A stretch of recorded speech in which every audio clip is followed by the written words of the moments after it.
வணக்கம் ஃப்ரெண்ட்ஸ். பாண்டியன் ஸ்டோரில் இன்னைக்கு எபிசோடில் என்ன நடக்குதுன்னு ஒரு நட பார்த்துட்டு வரலாம் வாங்க. நைட்டு பாண்டியன் வீட்டில் எல்லாரும் உட்காந்து டின்னர் சாப்பிட்டுட்டு இருக்காங்க. டைனிங் டேபிளே நிறைஞ்சு இருக்கு. கோமதியும் ராஜியும் பரிமாறிக்கிட்டு இருக்காங்க. பழனி ஒரு வாய் எடுத்து சாப்பிட சுகன்யாவும் சின்ன சிரிப்போட சந்தோஷமா சாப்பிடுறாங்க. ஏண்டா பழனி, இன்னைக்கு கடையில வியாபாரம்லாம் எப்படி இருந்துச்சு அப்படின்னு பாண்டியன் கேக்குறாரு. அதெல்லாம் நல்லா இருந்தது மச்சான், சாயந்தரம் நல்ல கூட்டம். நம்ம கடையில எப்படின்னு பழனி கேக்குறாரு.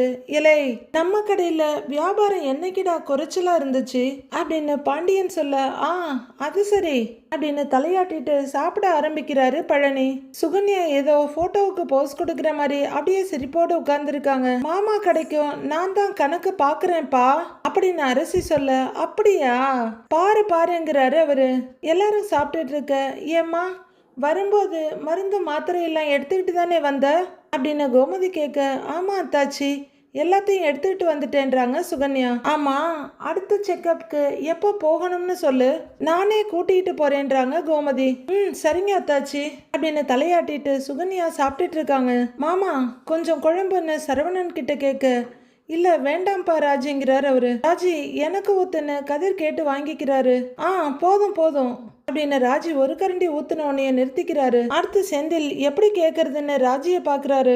அவரோட பார்வையை புரிஞ்சுக்கிற ராஜி சாம்பாரோட வர்றாங்க. அவங்க சாம்பார் ஒரு கரண்டியை கொண்டு செந்திலோட பிளேட்ல ஊத்த கதிர் இந்த பக்கம் பார்த்துட்டு ராஜி அந்த பக்கம் வந்ததும் ராஜிய பாக்குறாரு. செந்தில் ராஜி ரெண்டு பேருமே கொஞ்சம் டிஸ்கம்ஃபர்ட்டா தான் ஃபீல் பண்றாங்க. அக்கா, அண்ணிங்களும் நல்லா தான் சமைப்பாங்க, அன்பா ஆசையா விதவிதமா அருமையா சமைச்சுதான் போடுவாங்க. ஆனா என்னன்னே தெரியல, உன் கைப்பக்குவம் அவங்களுக்கு வரவே மாட்டேங்குது அப்படின்னு பழனி சொல்ல சுகன்யா பழனிய ஒரு பார்வை பார்க்குறாங்க.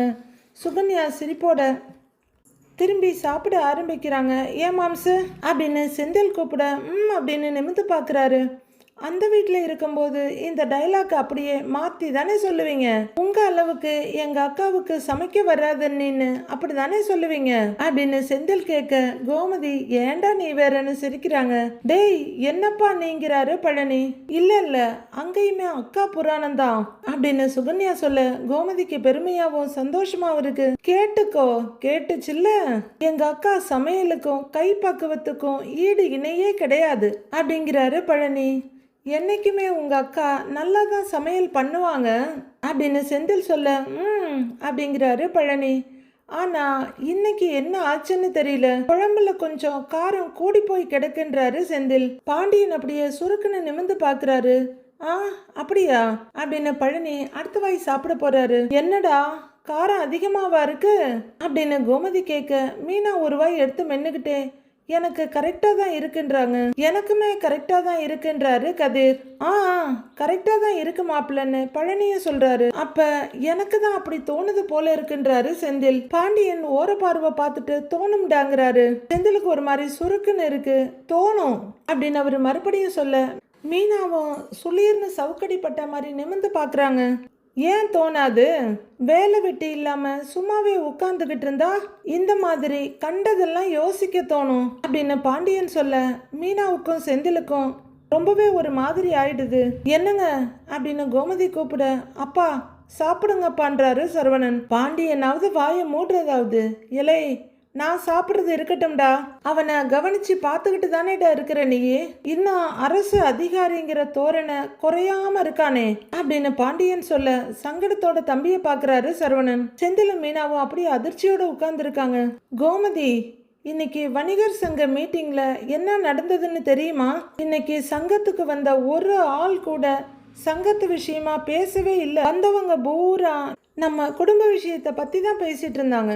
என்னமோ நடந்த மாதிரி வாரவன் போறவன் பூரா துக்கம் விசாரிக்கிற மாதிரி வந்து கேட்டுக்கிட்டு இருக்கிறானுங்க.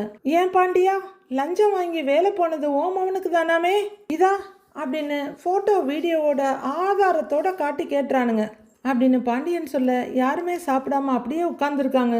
ஏங்க, சாப்பிடுற நேரத்துல பேச வேண்டிய விஷயமா இது, பேசாம சாப்பிட மாட்டீங்க அப்படின்னு கோமதி சங்கடமும் தயக்கமா கேக்குறாங்க. என்னத்த சொல்றது, நானும் பேசக்கூடாதுன்னு தான் பார்க்குறேன், வந்துடுது, லஞ்சம் கொடுத்து வாங்கின வேலை லஞ்சத்தாலேயே போயிடுச்சுல்ல அப்படின்னு பாண்டியன் சொல்ல கோமதி சங்கடத்தோட பார்க்குறாங்க. செந்தில் வெடுக்குன்னு திரும்பி மீனாவை பார்க்குறாரு. இதுக்கு அடுத்து என்ன ஆகும், இந்தா பதில் சொல்லாம உட்கார்ந்துருக்கான் பாரு. இதுக்கு மேல என்ன ஆகும் ஏது ஆகும்னு இவனுக்கே தெரியாது.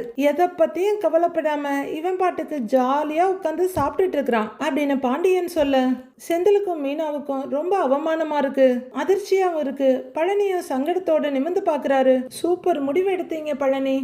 உங்க அண்ணன் ஈஞ்சி முள்ளு மாதிரி குத்துனா பாண்டியன் இழந்த முள்ளு மாதிரி குத்தி கொதறிக்கிட்டே இருப்பாரு.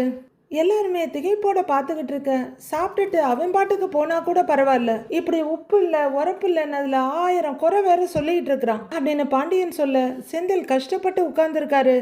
மீனாவும் ரொம்ப சங்கடத்தோட உட்கார்ந்துருக்காங்க. இங்க பாரு கோமதி, இவன் நிலைமையில நான் இருந்தேன்னு வச்சுக்க, ஒரு வாய் சோறு என் தொண்டைக்கு கீழே இறங்காது அப்படின்னு பாண்டியன் சொல்ல, அதுக்கு மேல உட்கார்ந்து சாப்பிட முடியுமா என்ன? செந்தில் படக்குன்னு எழுந்து நிக்கிறாரு. ஏய் ஏய் ஏய் மாப்பிள, எதுக்கு இப்படி பாதி சாப்பாட்டுல எழுந்திருக்கிற? உட்காரு, உட்கார்ந்து சாப்பிடுங்கிறாரு பழனி. உடனே கோமதியும் பதறி அடிச்சு, டேய் டேய் டேய் உட்காருடா, உட்கார்ந்து சாப்பிடுறாங்கிறாங்க. மீனா ரொம்பவே சங்கடத்தோட செந்தில பார்த்துட்டு இருக்க. செந்தில் டக்குன்னு கை கழுவ போறாரு. டேய் டேய் செந்தில் செந்தில் அப்படின்னு பழனி சரவணன் எல்லாம் கூப்பிட்டு இருக்காங்க. அண்ணே அப்படின்னு அரசி கூப்பிட, டேய் டேய் செந்தில் அப்படின்னு கோமதியும் பழனியும் கூப்பிட்டு இருக்காங்க. அவ்வளவுதான். காலையில இருந்து வாயும் வயிறுமா இருக்க அந்த புள்ள சுகன்யா ஒரு வாய் சாப்பிட்டுக்கலன்னாங்க. பழனியும் சாப்பிட்டுருக்கல. பாண்டியன் அதெல்லாம் கொஞ்சம் கூட கண்டுக்காம சாப்பிடுற நேரத்துல ஒரு சலசலப்பை உருவாக்கி விட்டுடுறாரு. டேய் டேய் செந்தில் என்ன இது, டேய் இந்தடா அப்படின்னு கோமதி கூப்பிட்டுக்கிட்டு இருக்காங்க. ஏங்க என்னங்க இதுன்னு சுகன்யா பழனி கிட்ட கேக்குறாங்க. ஏங்க அப்படின்னு கோமதி பாண்டியனை கூப்பிட, டேய் சும்மா இருடி, நீ உண்மையை சொன்னதுக்கெல்லாம் இம்புட்டு ரோசம்லாம் அவனுக்கு வரக்கூடாது அப்படிங்கிறாரு பாண்டியன். சாப்பிடும்போது இது தேவையான்றாங்க கோமதி. பாவங்க சாப்பிட கூட இல்லை அப்படின்னு கோமதி சொல்லிட்டு இருக்க. கையை கழுவிட்டு வர்றாரு செந்தில். மீனா கண்கள்ல கண்ணீர் ரெடியாக அப்படியே உட்கார்ந்துருக்காங்க. அவரு ரூம் பக்கமா போக, டேய் அப்படின்னு சரவணன் கூப்பிட, ஏன்பா செந்தில் அப்படின்னு பழனி கூப்பிட்டு இருக்காரு. கோமதிக்கு கோபம் வந்துடுது. ஏங்க நிம்மதியா சாப்பிட கூட விட மாட்டீங்களா அப்படின்னு கேட்க, அவரு கோமதியை நிமிர்ந்து பாக்குறாரு. ஏதாவது சொல்லிக்கிட்டே இருக்கணுமா? பாருங்க சாப்பிடாம புள்ள எழுந்திருச்சு போயிட்டான் அப்படின்னு கோமதி சொல்ல, போட்டும் போட்டும், ரோசம் இருக்கிறது நல்ல விஷயம்தான் அப்படின்ட்டு அவரு சாப்பிட ஆரம்பிக்கிறாரு. அதுவரையிலும் அமைதியா உட்கார்ந்துருந்த மீனா பிளேட் எடுத்துட்டு கிளம்புறாங்க. ஏன்பா நீ ஏன்பா மீனா எழுந்திருக்கிற, உட்கார்ந்து சாப்பிடுப்பாங்கிறாரு பாண்டியன். இல்ல மாமா எனக்கு போதும் அப்படின்னு மீனா அங்கிருந்து தட்டோட போயிடுறாங்க. நீங்க ஏன் தான் இப்படி பேசுனீங்களோ, 2 பேரும் சாப்பிடாமையே எழுந்திருச்சு போயிட்டாங்க அப்படின்னு கோமதி சொல்லிட்டு இருக்கும் போதே மீனாவும் போய் பிளேட்டை வச்சுட்டு கையை கழுவிட்டு ரூம்குள்ள போக எல்லாருமே அங்க பாக்குறாங்க. உள்ள போன மீனா டக்குன்னு கதவை சாத்திக்கிறாங்க. என்னங்க இப்படி பண்ணிட்டீங்க, பிள்ளைங்க 2 பேரும் சாப்பிடாம போறாங்க உள்ள அப்படின்றாங்க கோமதி ரொம்ப வருத்தத்தோட. ஆனாலும் இந்த மனுஷனுக்கு இருக்கிற மாதிரி வாய் உலகத்துல வேற யாருக்குமே இருக்காது. ஒன்னா அம்புட்டு நல்லதா பேசும், இல்லைன்னா கோபமா பேசி மனசை காயப்படுத்தும். எந்த நேரத்துல எதுக்கு எப்ப என்ன கோவப்படுவார்னே புரிஞ்சிக்கவே முடியல அப்படின்றாரு பழனி. இந்த மாதிரி இடத்துல ஒரு கர்ப்பிணி பொண்ணு இருந்தா அவங்க மனநிலை எப்படி இருக்கும்? எலே என்ன எல்லாரும் தட்டையே பார்த்துக்கிட்டு இருக்கீங்க, சாப்பிடுங்க எல்லாரும் அப்படின்னு கொஞ்சம் கூட சங்கோஜமே இல்லாம சொல்லிட்டு சாப்பிட ஆரம்பிக்கிறாரு பாண்டியன். சுகன்யாவுக்கு கையை வாய்க்கிட்ட போகுது, ஆனா கையில இருக்கிறது வாய்க்குள்ள போக மாட்டேங்குது. கதிரமே பயங்கர சங்கடத்தோட அம்மாவை பாக்குறாரு. ரூம்குள்ள மீனா, ஏங்க அப்படின்னு செந்திலோட கை மேல கை வைக்க, என்ன சொல்ல போற நீ? அப்பா குணம்தான் தெரியுமே, எதையும் கண்டுக்காம விட்டுருங்கன்னு சொல்ல போறியா அப்படின்னு செந்தில் கேட்க, மீனா என்ன சொல்லவும் முடியாம உட்கார்ந்து இருக்காங்க. குத்தலாவே பேசுறாரு. ஃபேன் போட்டா குத்தம், டிவி போட்டா குத்தம், சாப்பிட்டா குத்தம், டீ குடிச்சா குத்தம், ரொம்ப ரொம்ப பேசுறாரு. குத்தம் மேல குத்தமா சொல்லிக்கிட்டே இருக்காரு. அப்ப நான் வாயவே திறக்க கூடாதா? நான் பண்ணினது தப்புன்னு 1000 தடவை சொல்லிட்டேன். இனிமே கேட்டாலும் அதைத்தான் சொல்லுவேன், நான் பண்ணினது தப்பு தான். ஆனா வேலையில இருந்து சஸ்பெண்ட் பண்ணுவாங்கன்னு நான் நினைக்கவே இல்லை, பண்ணிட்டாங்க. இப்ப நான் அதுக்கு என்ன பண்ண முடியும் சொல்லு?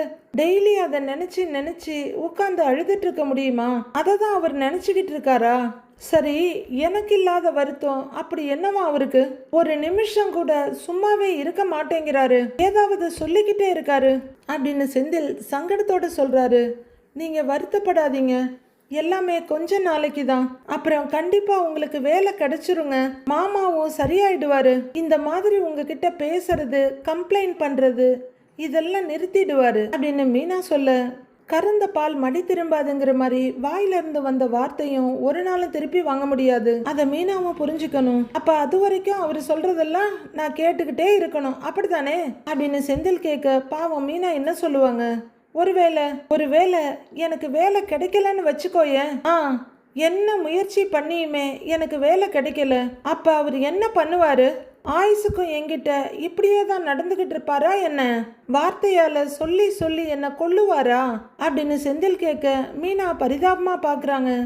ஆனா உனக்கு என்ன மீனா, என்ன நடந்தாலும் சரி உன்னை இந்த வீட்டில் நல்லபடியா தான் பாத்துக்கிறாங்க, தலையில தூக்கி வச்சு கொண்டாடுறாங்க, நீ ஜாலியா தானே இருக்க அப்படின்னு தேவையில்லாத பேச்ச ஆரம்பிக்கிறாரு செந்தில்.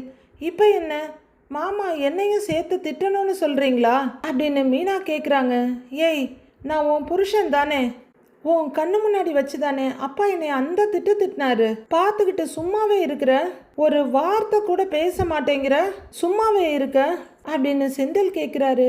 நான் அவர்கிட்ட போய் என்ன சொல்லணும்னு நினைக்கிறீங்க அப்படின்னு மீனா கேட்க, நீ எதுவுமே சொல்ல வேண்டாம், அப்பா முன்னாடி வச்சு நீ எனக்காக ஒரு வார்த்தை கூட பேச வேண்டாம், தனியா எனக்காக ஒரு வார்த்தை கூட பேச மாட்டேங்கிறியே, நீ இப்படியே இரு மீனா, நல்ல சந்தோஷமா நிம்மதியா இரு, என்னை பத்தி யாருமே கவலைப்படாதீங்க அப்படின்னு செந்தில் எழுந்து வெளியே போக மீனா கவலையோட பார்த்துட்டு இருக்காங்க. திண்ணையில பழனி, அடுத்து கதிர், அடுத்து சரவணன் உட்கார்ந்து இருக்காங்க. கடையில வச்சாது உங்க அப்பா செந்தில் கிட்ட ஒழுங்கா பேசினாரா இல்ல அங்கேயும் குத்தலும் நக்கலுமா தான் பேசினாரா அப்படின்னு பழனி கேட்க, அங்கேயும் இப்படிதான் மாமா பேசினாரு அப்படின்னு சரவணன் சொல்ல, ஓஹோன்னு தலையாட்டுறாரு அவரு. செந்தில் தப்பு பண்ணியிருக்கான் தான்ப்பா, அதை நான் இல்லைன்னு சொல்லலை, அதுக்காக நிமிஷத்துக்கு நிமிஷம் அதை வாசிச்சுக்கிட்டே இருக்கணுமா அப்படிங்கிறாரு பழனி. அப்பாவை பொறுத்த வரைக்கும் செந்தில் பண்ணினது பெரிய தப்பு தானே அப்படின்னு சரவணன் கேட்குறாரு. அவரை பொறுத்த வரைக்கும் மட்டும் இல்லப்பா, எல்லார பொறுத்த வரைக்கும் செந்தில் பண்ணினது பெரிய தப்பு தான். ஆனா அதுக்கு இப்ப என்ன பண்ண முடியும்? திரும்ப திரும்ப அதை குத்தி காட்டிக்கிட்டே இருந்தா என்னதான் மாற போகுது?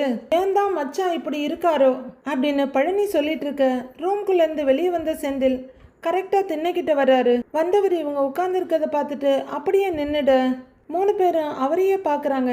டேய் செந்தில் அப்படின்னு சரவணன் கூப்பிட அவர் பக்கத்துல வந்து நிக்கிறாரு.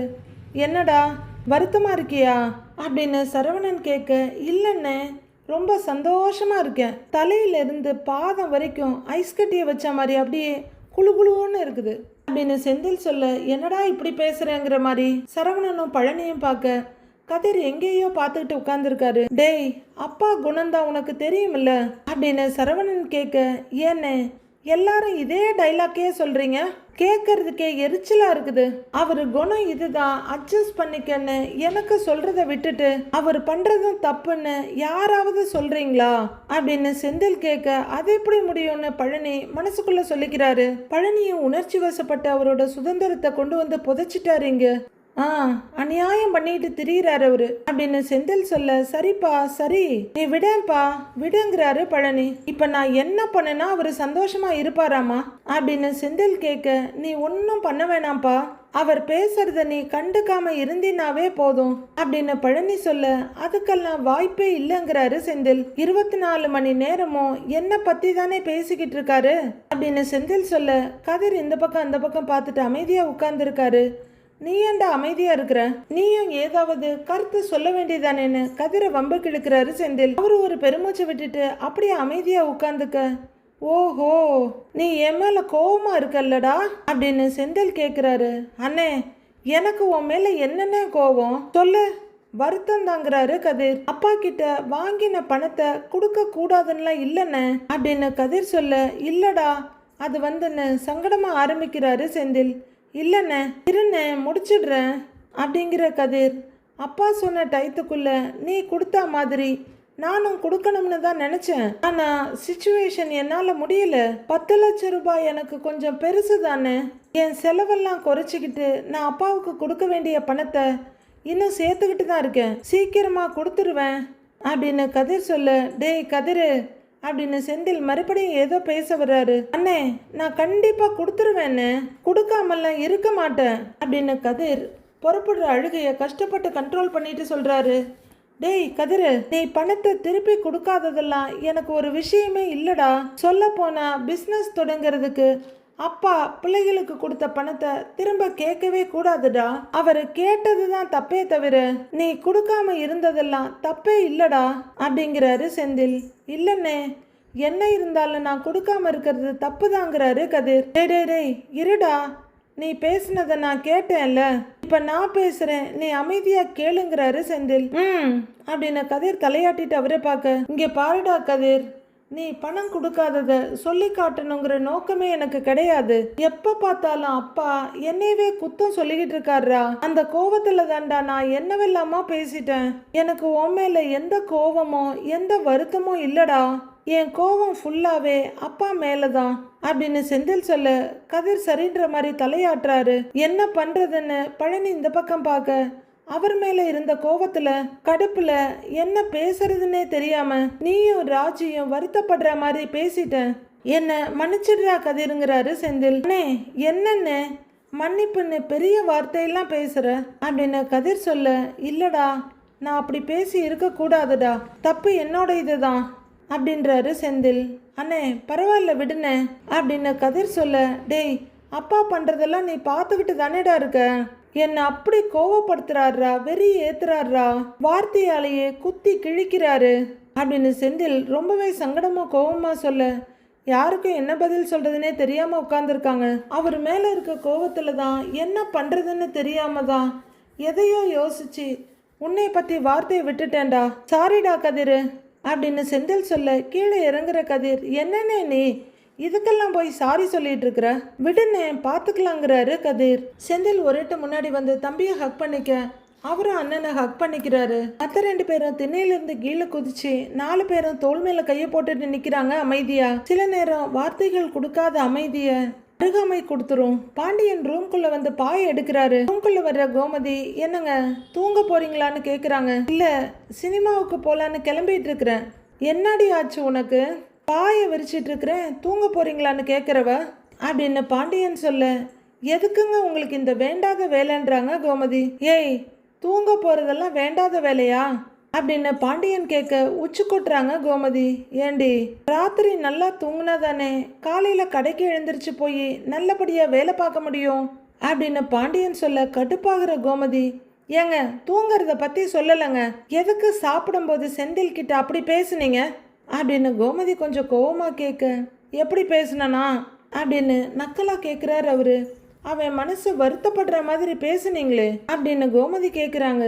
ஏய் வேலை போயிருக்குடி, ஊரே அவனை கண்ட மேனிக்கு பேசுது, அதுக்கெல்லாம் வருத்தப்படாதவன் இப்ப நான் பேசுனதுக்கு வருத்தப்படுவானாக்கும் அப்படின்னு பாண்டியன் கேட்க, ஏங்க நீங்க என்னங்க கொஞ்சம் கூட புரிஞ்சிக்காம பேசிக்கிட்டு இருக்கிறீங்க அப்படின்னு கோமதி கேட்க, இங்க பாருடி, வேலை வெட்டி இல்லாதவன் போட்ட சோத்தை சாப்பிட்டுக்கிட்டு பேசாம இருக்கணும், சும்மா உட்காந்துக்கிட்டு உப்பு இல்லை புளி இல்லை காரம் இல்லைன்னு சொல்லிக்கிட்டு இருந்தா அப்புறம் நான் கோவப்பட மாட்டேனான்னு கேட்குறாரு பாண்டியன். ஏங்க உங்களை ஏதாவது சொன்னானா, நான் சமைச்ச சாப்பாட்டை பத்தி சொன்னா நான் பேசிக்க மாட்டேனா, நீங்க அதுக்கு தேவையில்லாம இப்படி குறுக்க வர்றீங்க அப்படின்னு கோமதியும் பதில் சண்டைக்கு ரெடி ஆயிடுறாங்க. யாரு, நான் குறுக்க வர்றேனா அப்படின்னு பாண்டியன் கேட்க, ஆமான்றாங்க கோமதி. அது சரி, உனக்கு சப்போர்ட் பண்ணி பேசினேன் பாரு, என்னைய சொல்லணும் முடிங்கிறாரு அவரு. இங்க பாருங்க, எனக்கு சப்போர்ட் பண்ணுங்கன்னு நான் உங்களை கேட்கல, அது உங்களோட நோக்கம் இல்லைன்னு எனக்கு நல்லாவே தெரியும் அப்படின்னு பாண்டியனுக்கு செம்மையா பதிலடி கொடுக்குறாங்க கோமதி. அப்புறம் வேற என்ன நோக்கமா அப்படின்னு பாண்டியன் கேட்க, அவனுக்கு வேலை போன நாள்ல இருந்து நானும் பார்த்துக்கிட்டே தான் இருக்கேன், எதுக்கு எடுத்தாலும் ஏதாவது ஒன்று சொல்லிக்கிட்டே இருக்கீங்க, சும்மாவே இருக்க மாட்டீங்களா அப்படின்னு கோமதி கேட்க, உன் மவனை சொன்னதும் உனக்கு கோபம் வருதாக்கும் அப்படிங்கிறாரு பாண்டியன். இங்கே பாருங்க, செந்தில் ஒன்றும் சின்ன பையன் கிடையாது, அவனுக்கும் கல்யாணம் ஆயிடுச்சு, ஏதாவது சொல்லணும்னா காதும் காதும் வச்ச மாதிரி சொல்ல வேண்டியது தானே, இப்படி எல்லார் முன்னாடியுமா தேவையில்லாம பேசுவீங்க அப்படின்னு கோமதி கேட்குறாங்க. ஏய் நான் என்னடி அவனை ரோட்ல வச்சா திட்டுனேன், வீட்டில் நம்ம குடும்பத்து ஆளுங்க இருக்கும்போது தான் பேசுனேன், இது ஒரு குத்தமானு கேட்குறாரு பாண்டியன். ஏங்க என்ன பேசுறீங்க, அவன் கல்யாணம் பண்ணின பொண்ணு பக்கத்துல இருக்கா, அவ என்ன நினைப்பா அப்படின்னு கோமதி கேட்க, மீனா எல்லாத்தையும் புரிஞ்சுக்கிற புள்ள தானே, அந்த புள்ளையெல்லாம் ஒன்றும் தப்பா நினைக்காது, நீ தான் நினைக்கிற அப்படின்னு அவரோட இடத்த விட்டு கொஞ்சம் கூட இறங்காம பேசுறாரு பாண்டியன். நீங்க பேசின பேச்சுல செந்தில் சாப்பிடாமையே போயிட்டாங்க அப்படின்னு கோமதி சொல்ல, நீ அப்படி நினைச்சுக்கிட்டே இரு, இதுக்கெல்லாம் சேர்த்து வச்சு காலையில நல்லா சாப்பிடுவான், பார்த்துக்கிட்டே இருங்கிறாரு பாண்டியன். யோ என்னங்க நீங்க ஒரு அப்பா பேசுற மாதிரியா பேசுறீங்க, கொஞ்சம் கூட புள்ள பாசம் இல்ல உங்களுக்கு அப்படின்னு கோமதி கேட்க, ஆமா பாசம் இல்லதாங்கிறாரு பாண்டியன். கோமதி அப்படியே அதிர்ச்சியோட பார்க்க, ஏண்டி அன்னைக்கு உன் புள்ள சொன்னத இன்னைக்கு நீ என்கிட்ட சொல்லி காட்டுறியாக்கும் அப்படின்றாரு பாண்டியன். ஏங்க என்னங்க நீங்க இப்படி இருக்கீங்க அப்படின்னு அதிர்ச்சியும் சலிப்புமா கேக்குறாங்க கோமதி. என்னத்த சொல்றது, பல வருஷமா இப்படித்தானே இருக்கேன்றாரு அவரு. ஷோ நான் உங்ககிட்ட வந்து பேச வந்தேன் பாருங்க, என்ன சொல்லணும்னு தலையில அடிச்சுக்கிறாங்க கோமதி. யார் உன்னை பேச சொன்னா, பேசாதங்கிறாரு பாண்டியன். பேசல, பேசவே வேண்டாம் அப்படின்னு கோமதி சொல்ல, பேச வேணான்னு தாண்டி நானும் சொல்றேன் அப்படின்னு பாண்டியன் சொல்ல, ச்சே இந்த மனுஷங்கிட்ட பேச வந்தேன் பாரு அப்படின்னு பயங்கர கடுப்போடு கோமதி போய் பெட்ல உட்கார்ந்துடுறாங்க. யாருப்பா அங்க, ஸ்விக்கி ஜொமேட்டோல இருந்து ஒரு பாத யாத்திரை பார்சல் போடுங்கப்பா கோமதிக்கு. கொடுமை அப்படின்னு அவரு கோமதியை முறைச்சிக்கிட்டே பாய உதறி விரிக்க, ஆமாமா இந்த வீம்புக்கு ஒன்றும் குறைச்சலே இல்லை அப்படின்றாங்க கோமதி. என்னமோ நல்ல பிள்ளைய பெத்த கணக்கா கோவம் வருதான் கோவம், அவன் எல்லாம் ஒரு ஆளு, அவனை பெத்ததுக்கு கோவம் வருதான் கோவம் அப்படின்னு பாண்டியன் மொத்த கோவத்தையும் தூக்கி தலைவாணியில காட்டியதை டொப்புன்னு போடுறாரு. கோமதி ஆன்னு பார்த்துட்டு இருக்க, உட்கார்ந்து புலம்பிட்டே இருன்னு சொல்லி அவரு நீட்டி படுத்துடுறாரு. இவர் பண்ணின தப்ப மட்டும் ஒத்துக்கவே மாட்டாரே அப்படின்னு கோமதியும் கோவமா முகத்தை வேற பக்கம் திருப்பிக்கிறாங்க. மீனா ரூம்ல அப்படியும் இப்படியும் உட்கார்ந்து இருக்காங்க. மணி வேற 11 ஆயிடுச்சு, எங்க போயிட்டாங்க இவங்க, நிஜமாவே கோவிச்சிட்டு எங்கேயாவது போயிட்டாங்களோ அப்படின்னு மீனா யோசிச்சுட்டு உட்கார்ந்துருக்காங்க. வெளியே 4 பேரும் சிரின்னு சிரிச்சு பேசிட்டு இருக்காங்க. சிரிப்பு சத்தம் அந்த ஏரியாவையே கலக்குது. அது எப்படி வீட்டுக்குள்ள போகாம போச்சுன்னு தெரியல. ஐயோ அப்பா சாமி முடியல அப்படின்னு பழனி சிரிக்கிற சத்தம் மீனாவுக்கு கேக்குது. பழனி சித்தப்பா சிரிக்கிற சத்தம் பலமா கேக்குது. ஒருவேளை வெளியே தான் இருக்காங்களோ அப்படின்னு யோசிக்கிற மீனா அடுத்து அங்கிருந்து வெளியே வர்றாங்க. இதுக்கே இப்படி சிரிச்சிட்டு இருந்தா எப்படி, இதை விட பயங்கரமான காமெடியெல்லாம் நடந்துச்சுன்றாரு கதிர். அப்படியா, அது என்னன்னு பழனி கேட்க, அப்படி என்னடா நடந்தது சொல்லுடா கதிர் அப்படிங்கிறாரு செந்தில். சொல்றேன் அப்படின்னு கதிர் சொல்ல ஆன்னு பாக்குறாரு செந்தில். காலையில எனக்கு ஒரு போன் வந்துச்சு, பழனிக்கு ட்ரிப்பு போகணும்னு சொன்னாங்க அப்படின்னு கதிர் சொல்ல, அப்படின்னு சுவாரஸ்யமா கேக்குறாரு செந்தில். பழனின்னா இதோ இங்கே நிக்கிறாரு இந்த பழனியா அப்படின்னு சரவணன் கேட்குறாரு. பாவம் மயில் கூட்டிட்டு போனதுனால எப்படியோ முட்டி மோதி சென்னை ஒரு தடவை போயிட்டு வந்துட்டாரு. இல்லைன்னா பாவம் பயப்புள்ள குன்னக்குடியை கூட தாண்டி போயிருக்க மாட்டார் போல இருக்கு. என்னப்பா நகைச்சுவையான்னு கேட்குறாரு பழனி. ஏமாமா நல்லா இல்லையான்னு சரவணன் கேட்க, சுத்தமா நல்லா இல்ல, தயவு செஞ்சு இதை இனிமே திரும்ப பண்ணாத அப்படின்னு பழனி சிரிக்க சரவணனுக்கு முகம் டொப்புன்னு விழுந்துருது. சரி ஃப்ரீயா விடு அப்படின்னு அவர் சொல்லிக்கிட்டு இருக்க, மீனா அங்க வந்து நின்று இதெல்லாம் பார்த்துட்டு இருக்காங்க. கதிரும் சிரிச்சுட்டு, இவரு இல்ல முருகர் இருக்கிற பழனி புரியுதான்னு கதிர் கேட்க, அரோகராங்கிறாரு பழனி. நல்ல ஊருங்கிறாரு செந்தில். அங்க போகணும்னு சொன்னாங்க, நானும் பேசாம கார் எடுத்துக்கிட்டு அங்க போயிட்டேன் அப்படின்னு கதிர் அதுக்கப்புறம் ஏதோ சொல்லிக்கிட்டு இருக்காரு. பாவம் ஜோக்குன்னு சொன்ன டைரக்டருக்கு அது என்ன ஜோக்கு எப்படி சொல்றதுன்னு தெரியல போல. அதுக்கப்புறம் எல்லாத்தையும் மியூட் பண்ணிட ஆளாளுக்கு ஏதேதோ ஒன்று சொல்லி சிரிப்போட பேசிக்கிட்டு இருக்காங்க. பக்கத்துல வந்து நின்று பார்த்துட்டு இருக்க மீனாவுக்கு இதை கேட்டு சிரிப்பு வருது. செந்தில் அந்த 3 பேர் கூடயும் ஜாலியா ஃப்ரீயா பேசுறத பார்த்து கொஞ்சம் நிம்மதியா ஃபீல் பண்றாங்க மீனா. வந்த சுவடே தெரியாம சத்தம் இல்லாம திரும்பி போயிடுறாங்க. எங்க என்ன நடந்தாலும் எப்படி நடந்தாலும் தன்னோட வேலையில எந்த தயக்கமும் காட்டாத சூரிய பகவான் அடுத்த நாள் வந்துடுறாரு. மீனா, ராஜி, கதிர், அரிசி 4 பேரும் டைனிங் டேபிள்ல உட்கார்ந்துருக்க. மீனாவும் ராஜியும் காஃபி குடிக்கிறாங்க. கதிர் பேப்பர் படிச்சுட்டு இருக்க, அரிசி அவங்க புக் எடுத்து படிச்சுட்டு இருக்காங்க. கதிர் யோசனையாவே உட்கார்ந்துருக்க. ராஜி உனக்கு ஒன்று தெரியுமான்னு மீனா ரகசியமா கேட்குறாங்க. உன் ஹஸ்பண்டும் என் ஹஸ்பண்டும் பேசிக்கிட்டாங்க அப்படின்னு மீனா சொல்ல, தெரியும் என் ஹஸ்பண்ட் சொன்னாருன்றாங்க ராஜி. ஓ நியூஸ் வந்துருச்சா, அப்ப எதையுமே ஒய்ஃப் கிட்ட மறைக்கிறது இல்லை போல இருக்கு அப்படின்னு கதிரை ஒரு பார்வை பார்க்குறாங்க மீனா. கோமதி கோவிலுக்கு போயிட்டு பூக்கூடையை கொண்டு வந்து டேபிள் மேலே வச்சுட்டு விபூதியை பிரிக்கிறாங்க. ஏய் குளிச்சிட்டியாடி நீ அப்படின்னு அரிசிக்கிட்ட கேட்க, குளிச்சுட்டேம்மான்றாங்க அவங்க. பொய் சொல்லாதன்னு கோமதி சொல்ல, நிஜமாதாம்மா சொல்றேன், நிஜமாவே குளிச்சுட்டேன்றாங்க அரசி. வேணும்னா என் தலையை தொட்டு பாரு, லேசா ஈரமா தான் இருக்குன்றாங்க அவங்க. இந்தா எடுத்துக்க அப்படின்னு விபூதியை நீட்டுறாங்க. நான்லாம் சொன்ன நம்ப மாட்டேல்ல அப்படின்னு அரசி கேட்க, ஆமா ஆமா நம்புற மாதிரியா நீ எல்லாம் செய்யற அப்படிங்கிற கோமதி அடுத்தடுத்த மற்ற 3 பேருக்கும் விபூதி கொடுக்குறாங்க. இந்தாடான்னு கதிர்கிட்ட நீட்ட, நான் எடுத்துக்கிட்டேம்மான்னு அவர் கொஞ்சம் எடுத்துக்கிறாரு. அம்மா அந்த பழத்தை இடமான்னு கதிர் கேட்க, இந்தாடான்னு ஒரு வாழைப்பழத்தை பிச்சு கொடுக்குறாங்க கோமதி. அப்போ செந்தில் ரூம்ல இருந்து வெளியே வர, டே இந்தாடா அப்படின்னு கோமதி விபூதியை நீட்ட ஒரு விரல்ல தொட்டு நெத்தியில வச்சுக்கிறாரு. கதிருக்கும் ராஜிக்கும் நடுவுல இருக்க சேர்ல வந்து அவரு உட்கார, எல்லாரும் காஃபி குடிச்சிட்டிங்களான்னு கோமதி கேட்குறாங்க. நான் குடிக்க அப்படின்னு ஆரம்பிச்ச செந்தில் அப்படியே வாயை மூடிக்கிறாரு. கொஞ்சம் ஃப்ரீயா உட்கார்ந்துருந்த எல்லாருக்குமே ரொம்ப சங்கடமா போயிருது. எல்லாரும் அவரையே பார்த்துட்டு இருக்க, வேணாம்ப்பா ஒன்றும் இல்லை, அப்புறம் வேலை இல்லாத உனக்கு காஃபி எல்லாம் ஒரு கேடான்னு அப்பா எங்க இருந்தாவது வந்து சொல்லுவாரு அப்படின்னு செந்தில் கையை இறுக்கி கட்டிக்க, மீனா ரொம்ப சங்கடத்தோட பார்க்குறாங்க. டேய் என்னடா ரொம்ப பண்ணாத, இரு நான் காஃபி எடுத்துட்டு வரேன் அப்படின்னு கோமதி கிச்சன் பக்கம் போறாங்க. ராஜி செந்தில ஒரு பார்வை பார்த்துட்டு அப்படியே லைட்டா திருப்பிக்கிறாங்க. செந்திலம் பார்த்துட்டு லைட்டா தொண்டையை செருமிட்டு இருக்காரு. மறுபடியும் வேகமா செருமிக்கிட்டு, ஏன்பா ராஜி அந்த தண்ணி கொஞ்சம் எடுத்து கொடுக்குறியா அப்படின்னு கேட்க, ராஜியும் கோவம் மாறாத முகத்தோட போனா போகட்டுன்ற மாதிரி வாட்டர் ஜக் எடுத்து வைக்கிறாங்க. மீனா அமைதியா பார்த்துட்டு இருக்க, கதிர் யோசனையாவே உட்கார்ந்து இருக்காரு. தண்ணி ஒரு முடுக்க குடிச்சிட்டு, கோவம் இன்னும் குறையலையாப்பா அப்படின்னு செந்தில் கேட்க, கதிர் அவங்க 2 பேரையும் மாறி மாறி பாக்குறாரு. ராஜி எதுவும் சொல்லாம அமைதியா உட்கார்ந்துருக்காங்க. இங்க பாருப்பா, மீனாவை பார்த்து நீ இன்னும் கத்துக்க வேண்டிய விஷயம் நிறைய இருக்கு அப்படின்னு செந்தில் சொல்ல, என்னைய பார்த்து கத்துக்கணுமா, அப்படி என்ன இருக்கு அப்படின்னு பரவசமா பாக்குறாங்க மீனா.